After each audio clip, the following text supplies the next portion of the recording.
Okay, I'm sitting here with Mr. Bud Foster, and we were just talking about music and VDIS all during the war. We never heard of VDIS during the war itself.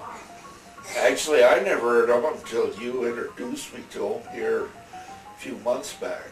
But I remember what caused them because I lived about 40 miles from New York in Connecticut. And of all the newspapers in New York, there was only one liberal paper, and it was published in Brooklyn called PM, and it was run by Marshall Field, owned the department store in Chicago. And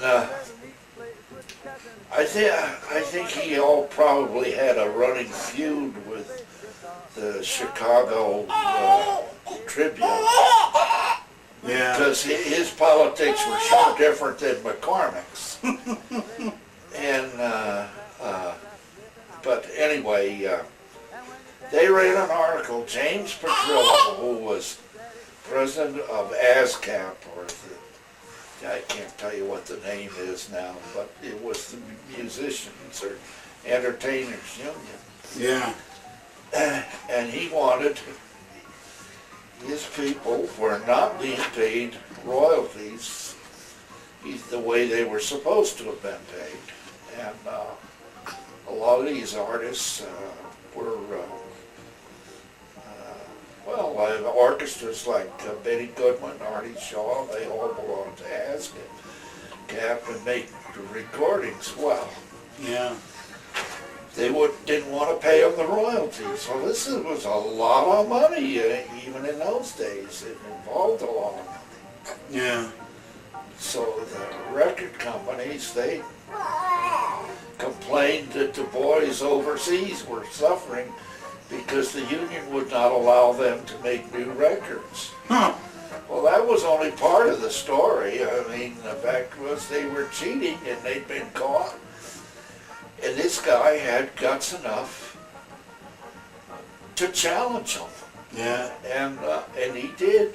And he really didn't care what the other paper said because he figured they were against him anyway, no matter what he did. They did. He wasn't an autocrat. He ran that union with an iron hand. If he said you couldn't play at some nightclub, I guess, because of whatever reason he could think of, you didn't play. Yeah. And he could freeze you out all over the country. Right or wrong, he was going to take care of his people because nobody else would. It was just that simple. So they finally, as you told me, they reached an agreement to make these victory records, and then they were supposed to be destroyed because they weren't going to be paid royalties.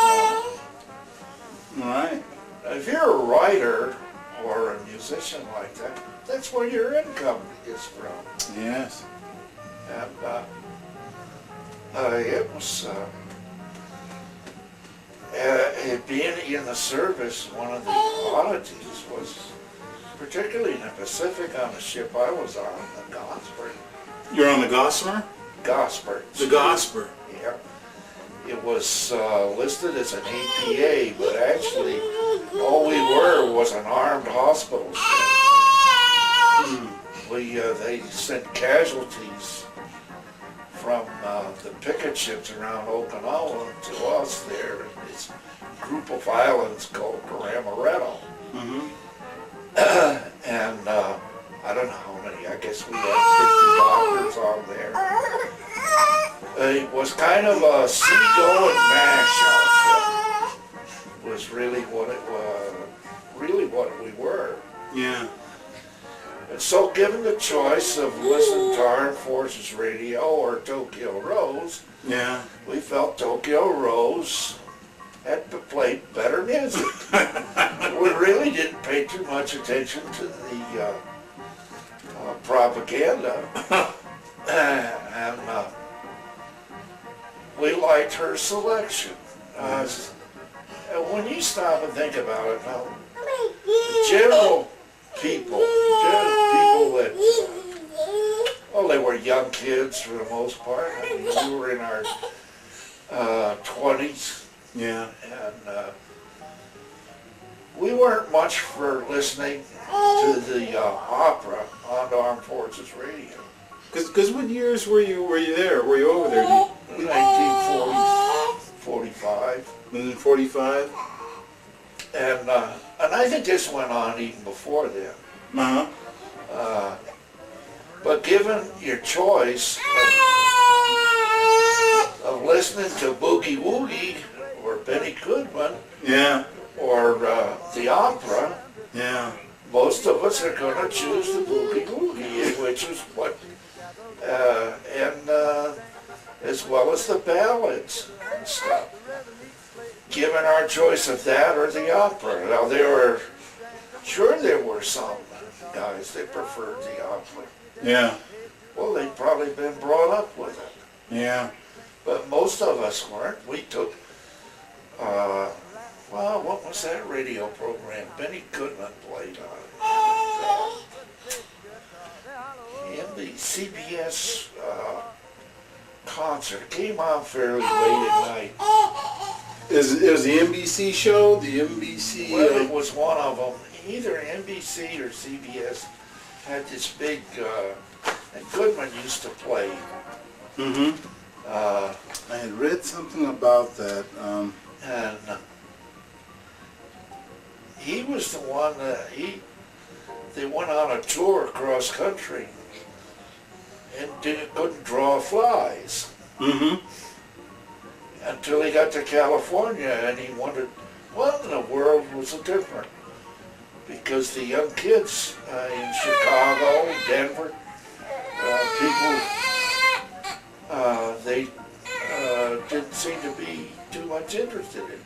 When he got in California, he filled places in the big dance halls like the Palladium and places like that. They did real well. Yeah. Then when he came back to New York and he went into the movie theaters, and they would have a movie. That would be their main show. Yeah. Then they would have a big band. There were lots of Miller, Goodman, they would the Dorsey brothers. Yeah. And they would feature a singer. That's how Frank Sinatra became so popular. And this was on how often? They would do at least 2 or 3 shows a day. Oh. And they'd have a comedian. That's where my wife and I first saw Joey Bishop. Was that right? Was there. The Marx Brothers used to sometimes. I saw Chico Marx once playing the piano in one of these movies. Wow. And it was really something because they were on a platform and they would start to play and then this platform would raise up and here would come the band up out of the floor. But Benny Goodman played there at one of the theaters. And kids got out in the aisles, kids and adults, and were dancing boogie woogie in the aisles. Yeah. And I guess the police force or somebody wanted them to stop, and cooler heads prevailed and said, leave them alone. Yeah. They're not hurting anything. Yeah.